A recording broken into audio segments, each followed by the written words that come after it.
Hi guys, Vechs here. Welcome to Minecraft 1.9 and welcome to a new age of super hostile.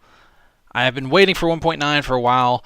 I have been examining the snapshot builds. I have been preparing and learning about the game mechanics in 1.9, and I think I am ready to resume my mapping work.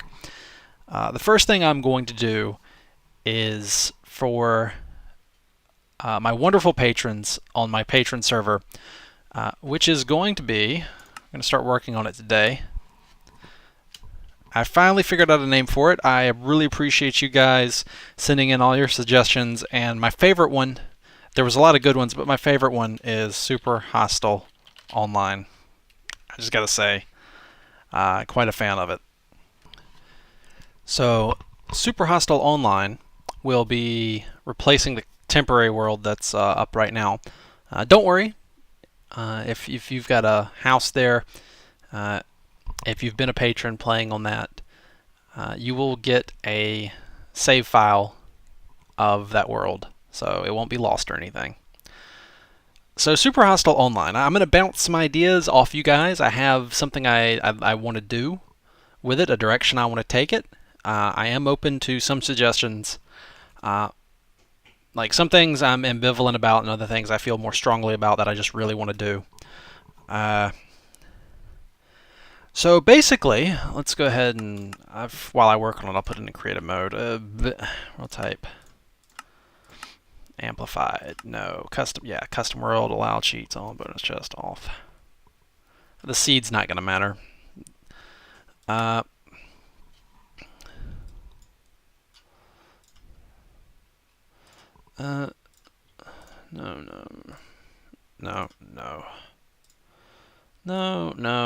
So natural generation, like everything on this server, will be made by me. There won't be any naturally generated terrain. Okay, I obviously was messing with the settings off camera, and I thought I had it right, but apparently not. Although actually, this is pretty cool looking. This is not the settings I wanted to use, although it does actually look really awesome. Like, there's just bedrock way down there, and then up here is, how high are we? We are almost at the ceiling. Wow. That's actually really cool. That's really, really cool. But no, the server will not be this. Although, maybe this will be... Maybe I'll have to save some of this for, like, an area. Let me just go ahead and set the... I'll figure out the generation off camera. It's gonna be probably some trial and error. I might go look up how to work it and stuff. But this is actually, it'll give you something interesting to look at while I just spiel about my thoughts, and then you can give your feedback. All right, so Super Hostile Online will feature a major city that is the safe area. So, old RPG trope, the town is safe, right? Right, town is safe. And then, I'd basically like, I think, probably Void. Yeah. I do need, yeah, I need to make it, the whole map just be Void or something. And,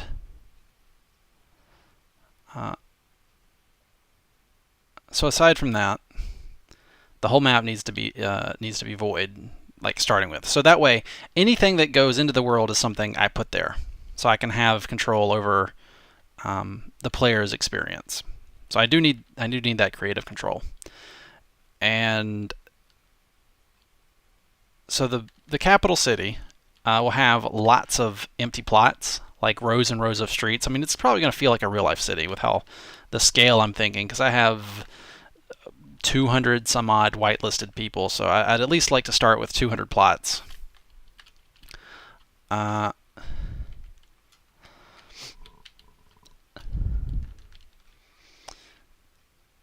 And you can build on your plot in the city, and then that's pretty much it. That way, that ensures everybody has enough space, and it'll feel more tight-knit, I think, as opposed to everybody just spreading out. And so then outside of the city, like anything outside the city is fair game for me to mess with at any time. So if you build something outside the city, you can, but it's not safe. Like I can delete it, I can mess with it, whatever. Because I'd like to once a week, once every other week, add stuff to Super Hostile Online on a regular basis. So basically, the layout would be a capital city, and then next to the capital city is a commons area. You can call it like the East Commons, maybe, I don't know. East of the city. I want to call it the East Commons for a reason. And then beyond that will be a teleporter that takes you to floor 1 of the dungeon. And that's basically going to teleport you out quite a... And Minecraft actually crashed on me here. That's kind of funny. This world is probably pretty demanding. So anyway, you go to floor 1 of the dungeon, and that's like, you know, a 100 by 100 or a 200 by 200 by 200 cube of bedrock, and you're inside of it, and the dungeon is made inside of there. And it could be anything. Like, when I say dungeon, I use that term very loosely. It could be a forest, it could be a desert, it could be whatever. And then somewhere in floor 1 is a teleporter that takes you to floor 2, and so on. And so to go out there, you're going to have to plan for a trip, like an excursion. You may want to group up with people and to go out there. And so I'm going to continuously add more and more floors to the dungeon, more than likely in increasing difficulty. And there won't be any shortcuts at the start. You're going to have to walk out there. There may be shortcuts later, but none are planned right now. In fact, a shortcut is an excellent example of something that might be a prize for a community challenge. Like, if the community can make it to here or do this, then I will add like a shortcut somewhere, for example. Let's talk about general like theme and feel, I guess, now. So you know the basic. Went back to 10. So you know the basic layout. So main city, a commons area, and then the entrance to the dungeons, and then the dungeons themselves. I want to keep things, resources very tight, as is tradition in a super hostile map. I want you to feel like you're playing the first few minutes of an early super hostile map. I've learned a lot from my current temporary world on my patron server. I've learned that you very quickly hit endgame in Minecraft and people get bored of it. It's been a few weeks, and I can already see that a vanilla Minecraft server has, well, it seems to be a limited lifespan for, I don't know if it's accurate to say most. I think maybe, yeah, most, because I have a lot of people whitelisted, but not that many people play every day. And it's just because it's Minecraft. And even if it's 1.9, vanilla Minecraft is still, for the most part, the vanilla Minecraft that you've always known. There's some new toys to play with, but this is a cool world. This is a really cool world. Pretty cool gen. So I've learned that for longevity, because I want this to be something that you'd be playing a year or 3 or 2 or 2 or 3 or 4 from now, and I want you to be excited when you find like an iron sword that's like, oh wow, I got this now, cool. And currently, with the current temporary world, I basically have to hand out very high level enchantments on diamond gear for people to even care about the loot or to get excited about it. Like, that's basically what it takes. And that's because there were very quickly lots of farms and grinders established, and everything is farmed and grinded up very quickly. And I'd like to try to avoid that. So on Super Hostile Online, I don't really want to see like farms and grinders, because that is not the type of gameplay I'd like to try to encourage. I'm going to be looking into ways to reset dungeons and keep them from permanently being lit up. Because basically right now on the temporary server, I will make a dungeon and take the server down, edit the world file, put the dungeon in, upload the world file back to the Creeper host server, and restart the server, and there it is for everyone to enjoy. And within the first few hours, it's pretty much completely conquered and lit up, and people have made grinders out of all the monster spawners. And then anyone else logging in doesn't really get to enjoy the dungeon or any challenge. It's just like, oh, here's a monster grinder that we made while you were asleep or at work or not glued to Minecraft 24/7. So that's a pretty decent problem to overcome, and I will be trying my hardest to overcome that for the benefit of the player base at large. Everything I am trying to do is to generate the most enjoyment over the most amount of time for the most people. That's the best way I can explain it very quickly, very concisely. And I think that by very tightly controlling the resources and keeping things scarce, it will end up being a much more enjoyable play experience in the long run. So that is something I'm pretty committed to, because otherwise you're going to be geared up in like a week or two. And yeah, it's just the game. What that also does is if a few people have really high-end, all-enchanted diamond gear, and somebody new comes in on the server and tries to do a dungeon, I'm looking at a pretty challenging issue there. How do I make the dungeon? What level should I be designing for? Like, what player avatar strength? Because player skill and player avatar strength are way two different things.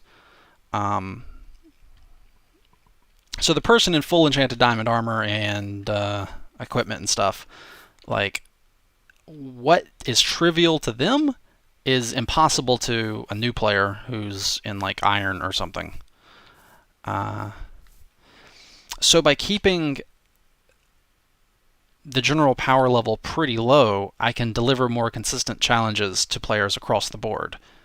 Like a full suit of iron armor, that's for pretty nice. I want that to be a very nice accomplishment. I suspect that armor in general, will be uncommon. So most people will be either have no armor or leather armor or chain armor. One of those three. And then iron will be rare, and then diamond will be extremely rare. In general, just like diamond anything should be extremely rare, and not something that you can go farm more of. It's like you got this one diamond item, and when it breaks, it breaks. So, and that way you'll appreciate it more, and that way when you get it as loot, it will be a really big deal. Like, it's something to really get excited about. So yeah. Time set day. I really like this. This is a cool. I might just use this as my fly around talk about world. Yeah, I think.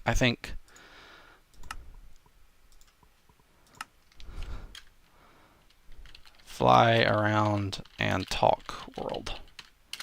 All right, this is fly around. I'll have to rename the folder later.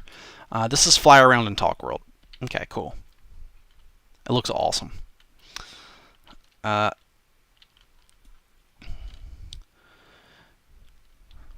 So I would like food and hunger to actually matter and be something that you consider during your gameplay. Which is one way I could discourage grinders, for example, is, you don't have the food to just sit there and wail over and over again on tons of enemies to farm them. But I mean, I don't want you constantly starving either. But giant, easily farmed areas of like wheat or something, you're not really going to see. It's going to be more like scavenging style gameplay. Like fishing is probably going to be a pretty good source of stuff for you, which is good because I think fishing is more fun than farming. And I guess if you don't like fishing, you can always hunt monsters and try to get food off them. I would like to use the loot tables, the new loot table system, which I'll need to be experimenting with. I have a lot of stuff I still need to experiment with and iron out. So as far as a timetable for when Super Hostile Online is like released, I'm shooting to have floor 1 and floor 2 of the dungeon. So you've got some decent stuff to explore. And the main city, the commons, and floors 1 and 2. So that's what I'd like to launch with, which I think is reasonably modest. Like, that's something I can do. And let's see here. It's March. January, February, March, April. March, April. So at the latest, I'd like to have this launched by the end of April. That's very conservative. It'll probably be quicker than that. I'm pretty sure it'll be quicker than that. That's a decent amount of time. Because this will be one of the main things I'm working on. And then, let's see, future plans. So, Super Hostile Online, get it launched, get it running smoothly, get all the bugs worked out of it, and make some new dungeon floors on it, and then probably start on a new Super Hostile map. Yeah. And making dungeons for Super Hostile Online will give me a chance to work on smaller projects with players playing through the content, and I'll get feedback on it, which is great. A great chance to learn for the single player Super. Well, I mean, it's not only single player.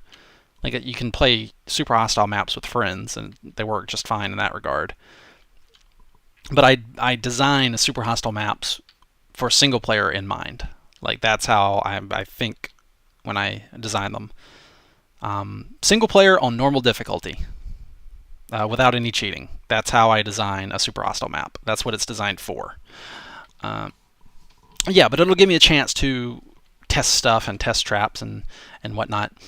What else about Super Hostile Online that I'm shooting for is not using spawners nearly as much. I don't like using lots of spawners.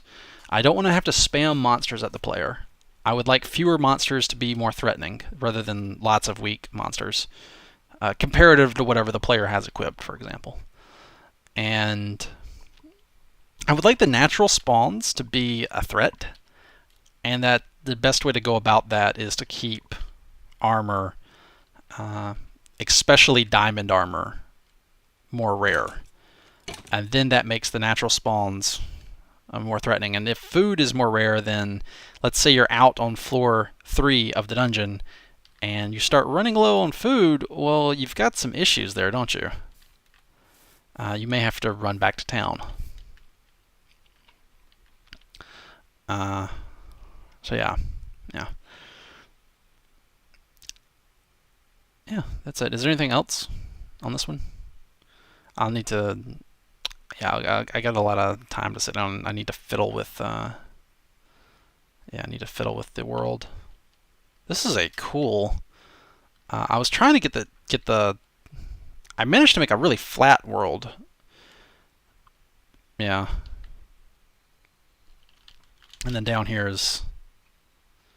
Yeah, this is just bedrock way down here. Way, way, way, way down here. Look at that. That is cool. I want to use this for something because it looks so cool. I don't know what though. I want to use it for something. So if you see this somewhere in the future, this is where it came from. It's my fly around talks about world. Yeah. So yeah, like farming in general, I want to keep to a minimum on Super Hostile Online. Like it's not an adventure map. It's not like in adventure mode, but it's not a vanilla Minecraft experience where you play the game like you would in vanilla. Like you immediately start making farms and grinders and all this other stuff. I feel that you can have the vanilla Minecraft experience in a lot of places, a lot of other servers. You can have it very easily with friends by hosting your own server, which you just download the server jar and off you go. You give them your IP address, they connect, and off you go with your friends. That is trivial to do, I think, for most people. So I don't want to offer the vanilla Minecraft experience. I want to offer something that's unique to my server and to my Patreon project that you can't really get anywhere else. So those are my goals. Anyway, I'd love to hear your feedback and thoughts. And yeah, this looks so cool. I love this. This is like my favorite fly around talks about world. This is what this is now. If I need to just talk about something, I can fly around this while talking, and it's great. All right. Anyway, I want to say thank you again to all my patrons. I absolutely love you guys. I am so appreciative of the support you have given me, and you are really what's letting me continue working on Super Hostile and other projects. And I just want to say thank you, and I really appreciate it. Anyway, I will be down in the comments reading what you write, and I'll see you guys next time. Until then, as always, take it easy.